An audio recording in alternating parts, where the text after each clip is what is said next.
IPW melihat ada satu pola yang tetap, pola yang sama ya, tentang penyalahgunaan kewenangan terkait dengan peredaran narkoba menjadi backing, menerima setoran pengamanan ya, bahkan terlibat sebagai pemakai, kemudian terlibat di dalam jalur peredaran.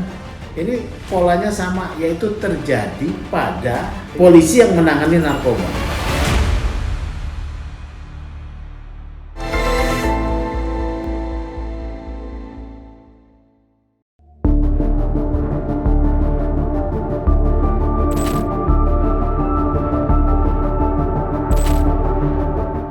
Ini adalah potret penyalahgunaan narkoba yang terjadi di masyarakat.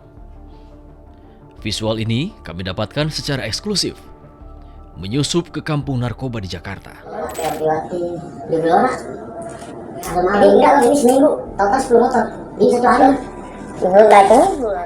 Tak mudah masuk ke kawasan kampung narkoba di Jakarta.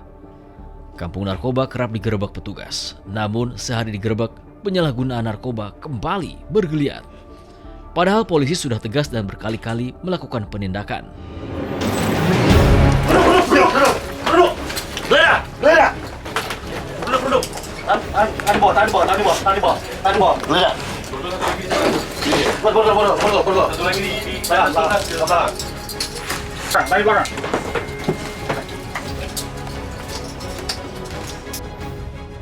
Tak hanya di Jakarta, di Sumatera Utara, tim Buser Investigasi juga pernah melakukan penelusuran serupa.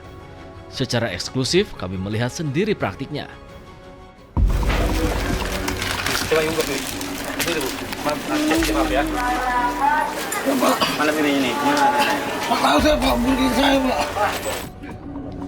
Itulah gambaran potret peredaran narkoba di Indonesia.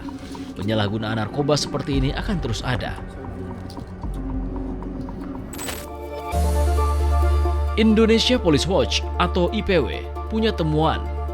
Menurut IPW, adanya pengamanan jalur peredaran narkoba membuat praktik penyalahgunaannya terus terjadi. Dan duga di IPW, pengamanan jalur peredaran narkoba kerap dilakukan oleh polisi yang menangani narkoba.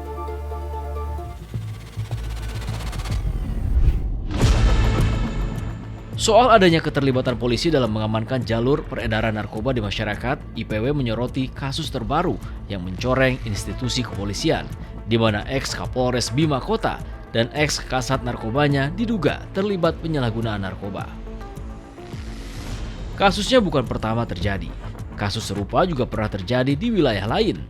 Di antaranya kasus Jenderal Bintang 2, ex-Kapolda Sumbar Irjen Teddy Minahasa yang terlibat peredaran narkoba. Kasus ex-Kasat Narkoba Lampung Selatan yang divonis mati. Lalu, ada kasus ex-Kasat Narkoba Polresta Barelang yang juga divonis mati. Assalamualaikum, Bang. Jalan bro. Sudah lama tak basuh. Waduh, Bang Sugeng tuh. Iya. Sibuknya udah jadi politisi juga nih. Ya, saya lagi santai-santai nih di sini. Ya. Oke, jadi kita akan menanyakan beberapa poin soal kasus apa? yang Kapolres Bima Kota, Bang. Wah, ramai banget sih soal Bima Kota, padahal barang buktinya sedikit. Yang Iya. barang bukti banyak kan tahun 2023, 2024 tuh. Iya, izin Bang dulu, Bang. Tapi kan tetap harus diulas nih, Bang, karena kan IPW mungkin punya temuan menarik terkait kasus ini, Bang. Gitu. Jadi kita ingin tanya-tanya untuk program Buser Investigasi. Ada pola, hasil penelitian kita ada pola yang sama lah. Ya. Oke. Ini oknum polisi yang terlibat di dalam penyalahgunaan kewenangan dalam jabatan menindak peredaran narkoba, fenomena Kapolres Bima dan Kasat Narkoba ini sebetulnya fenomena gunung es ya. Jadi sementara Kapolres Bima ini ditangkap ya, ada dugaan kuat saya polisi atau oknum polisi lain dalam posisinya sebagai penegak hukum ya, Kasat Narkoba khususnya ini di daerah lain ini harus dipantau ya. Karena catatan IPW melihat ada satu pola yang tetap, pola yang sama ya. Pertama, penyalahgunaan kewenangan terkait dengan peredaran narkoba menjadi backing, menerima setoran pengamanan ya, bahkan terlibat sebagai pemakai, kemudian terlibat di dalam jalur peredaran. Ini polanya sama, yaitu terjadi pada di polisi yang menangani narkoba. Tahun 2023 ya, di awal, di pertengahan atau mendekati akhir 2023, itu Kasat Narkoba Polres Lampung Selatan, dia menjadi kurir dengan barang bukti 150 kg barang yang diduga milik dari Gembong Freddy Pratama ya. Dia ditangkap. Kemudian di 2024 Kasat Narkoba Polresta Barelang, dia mengambil barang bukti sitaan 5 kg kemudian dijual ya. Kita balik lagi mundur, Februari 2023, ini spektakuler. Bintang 2 Teddy Minahasa yang juga mengambil barang bukti sitaan yang harusnya dimusnahkan, kemudian menjual barang tersebut. Sebelumnya ternyata Teddy ini dia juga melakukan operasi penangkapan ya, narkoba gitu. Nah, kemudian sekarang Kasat Narkoba Polres Bima Kota dan Kapolresnya, ini polanya sama nih. Pola yang sama, saya mau katakan semua ini berangkat dari satu penyakit apa? Cinta akan uang. Cinta akan uang itu kalau menurut satu disebut dalam kitab suci, cinta akan uang itu adalah akar dari segala kejahatan. Kemudian diwujudkan dalam istilah di kalangan Polri yang dilarang oleh pimpinannya adalah hidup hedon, ya. Hedon, kemudian mencari uang secara tidak layak, serakah gitu untuk mendapatkan uang banyak. Nah, inilah awalnya. Harus diingat, sementara polisi melakukan penindakan, penangkapan baik oleh BNN maupun oleh aparat kepolisian di Polda, Direktorat Narkoba, di Polda-Polda maupun di Bareskrim, jaringan narkoba juga bekerja. Bekerja pertama, mereka bekerja untuk menggalang ya, menggalang polisi, oknum-oknum polisi agar peredaran narkoba itu tidak terganggu. Modusnya itu adalah pemberian setoran pertama ya, pemberian setoran.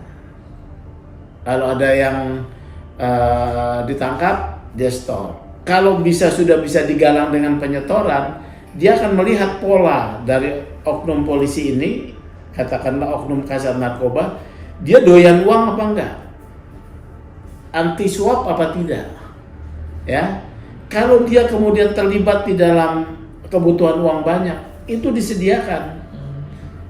Motif kedua nih, walaupun tidak ada urusan hukum ya, dia akan sediakan tuh.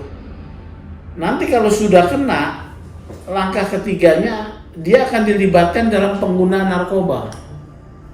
Setelah dia menggunakan narkoba, dia akan lebih masuk lagi, sudah dapat uang ya, kemudian pengguna narkoba, dia akan minta perlindungan jalur peredaran ya, perlindungan jalur peredaran narkoba, kemudian sampai juga sebagai kurir karena lebih aman dibawa oleh polisi. Jadi harus diperhatikan ini yang terjadi polanya. Kasat Narkoba Polres Lampung Selatan, Teddy Minahasa, Kasat Narkoba Polresta Barelang, berturut-turut kan, 2023 awal, 2023 akhir 2023, 2024, kemudian sekarang 2025, 2026. Ini polanya sama nih, ini muncul terus ya. Jadi harus diperhatikan.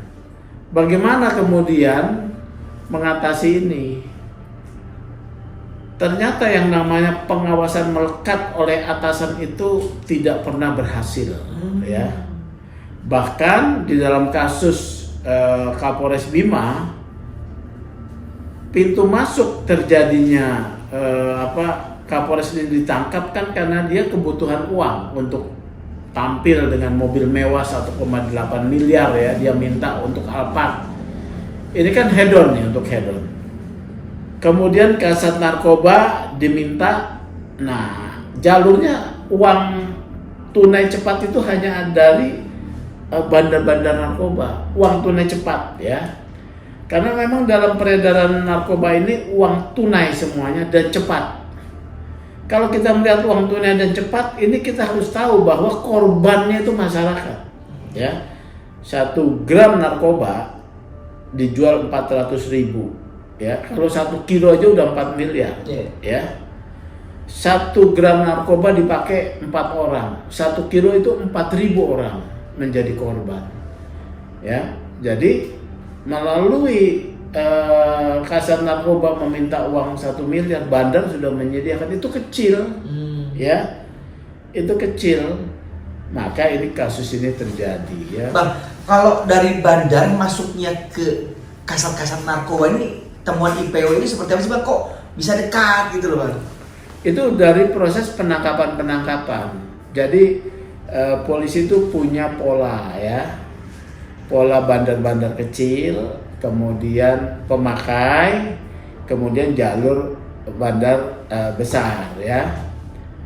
Bandar-bandar kecil ini ditangkap. Nanti itu ada yang ngurus nih. Terjadi komunikasi di sini. Ya. Terjadi komunikasi. Kalau komunikasi ini kan duit semua nih, ya. Duit semua. Sekedar diketahui, selalu emang ada kasus yang dinaikkan ke mana persidangan ya. Tetapi itu untuk memenuhi bahwa polisi bekerja.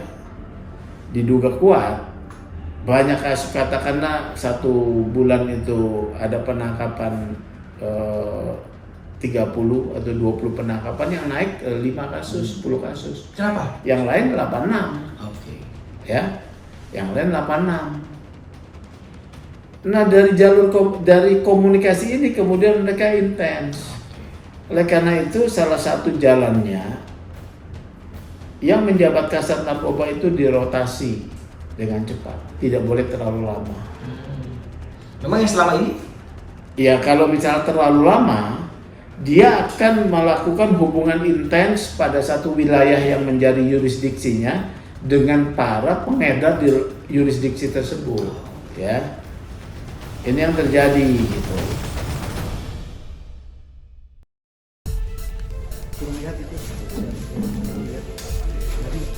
Ini adalah aksi terakhir AKBP Didik Putra Kuncoro, ex Kapolres Bima Kota, dalam mengungkap kasus narkoba.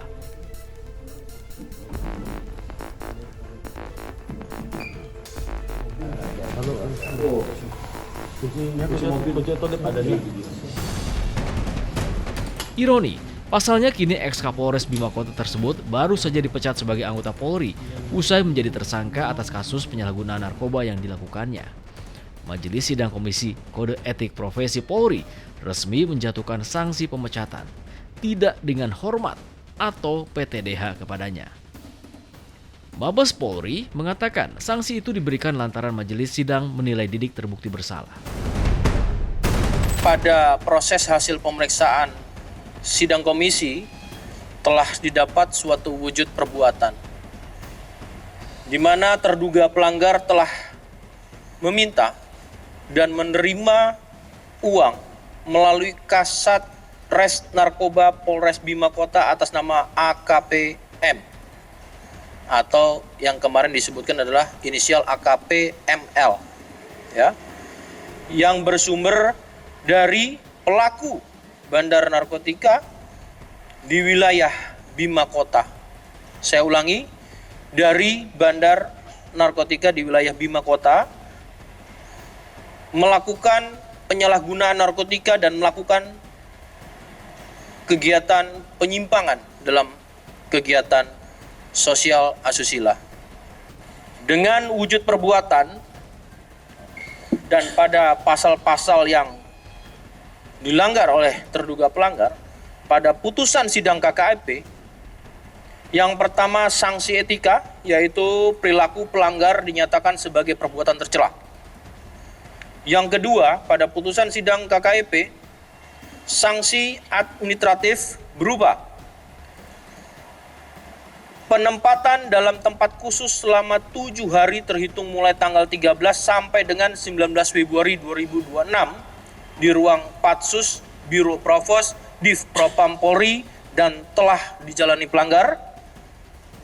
Yang B, tadi A ya, pemberhentian tidak dengan hormat atau PTDH sebagai anggota Polri. Atas putusan tersebut, pelanggar di hadapan ketua dan anggota komisi pada putusan sidang menyatakan menerima.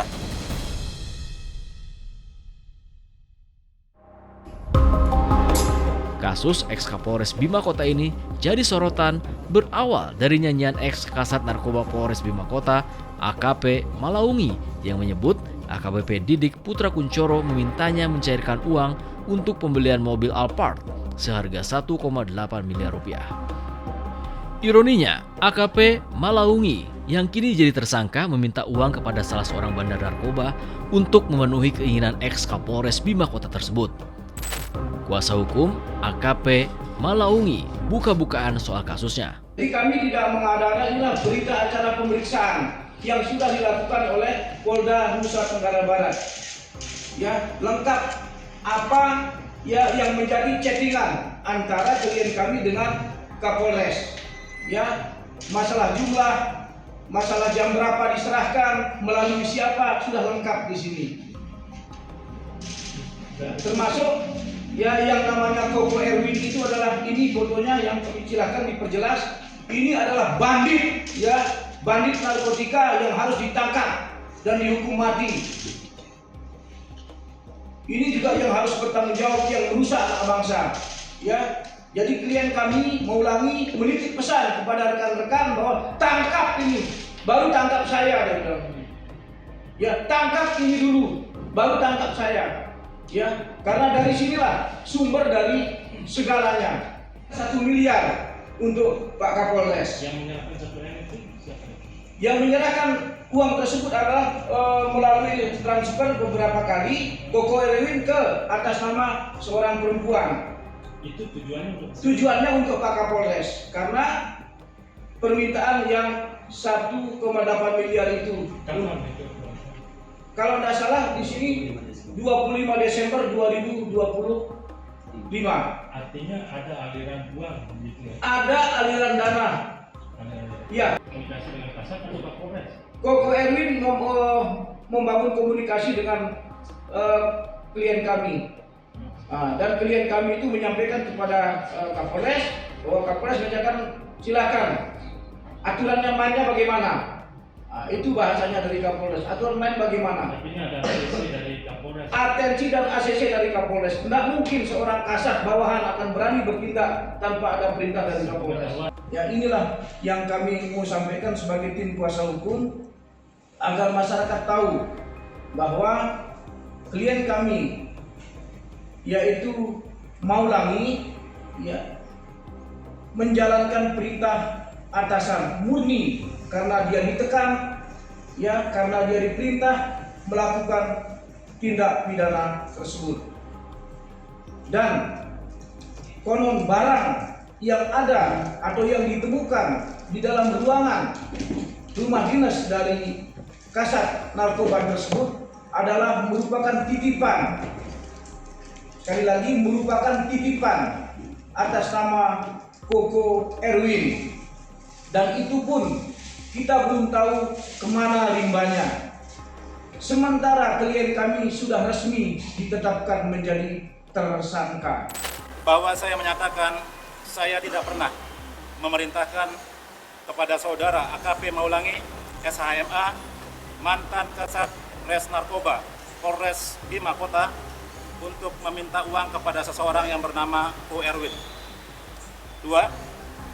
Bahwa saya tidak pernah memerintahkan kepada saudara AKP Maulangi SHMH, mantan Kasat Res Narkoba Polres Bima Kota, untuk bekerja sama dengan pihak manapun, juga termasuk orang yang bernama Ko Erwin, khususnya dalam hal mengedarkan maupun memperjualbelikan narkotika, psikotropika atau segala jenis obat-obatan terlarang lainnya.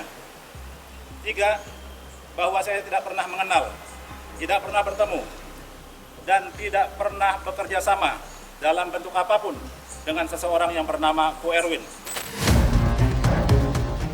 Ex-Kapolres Bima Kota dan ex-Kasat narkobanya itu pun menambah catatan merah bagi institusi kepolisian yang tengah berbenah.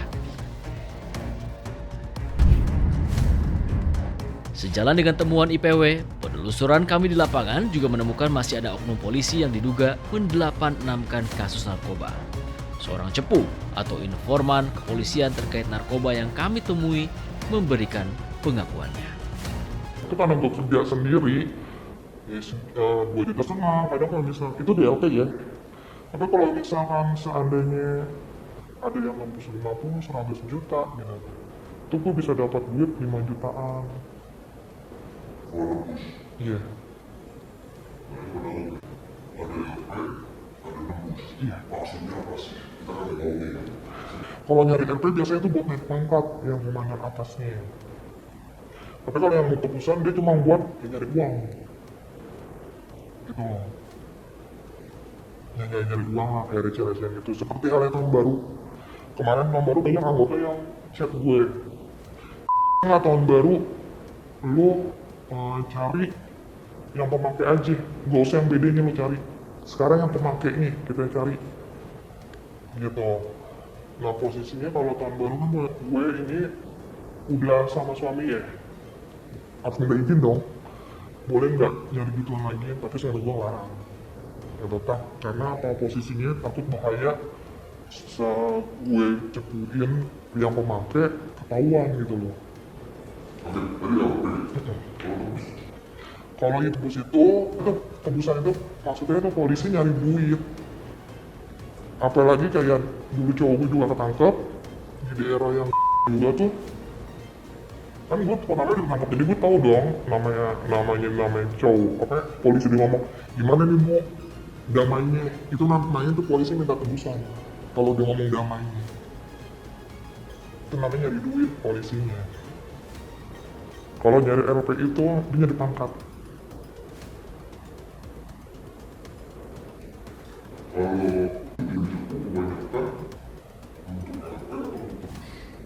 Kebanyakan tebus banget.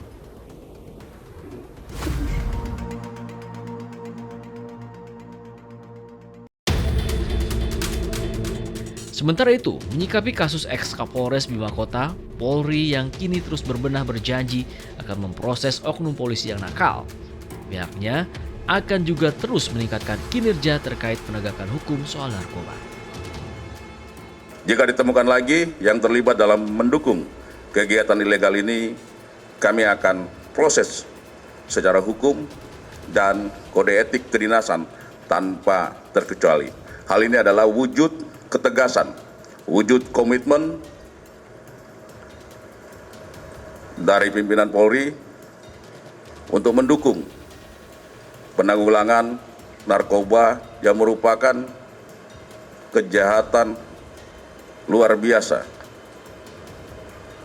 Sekali lagi kami ingin menyampaikan terima kasih dan apresiasi kepada seluruh masyarakat Indonesia yang selalu memberikan dukungan dan apresiasi dalam peningkatan kinerja dari Polri, khususnya pemberantasan narkoba.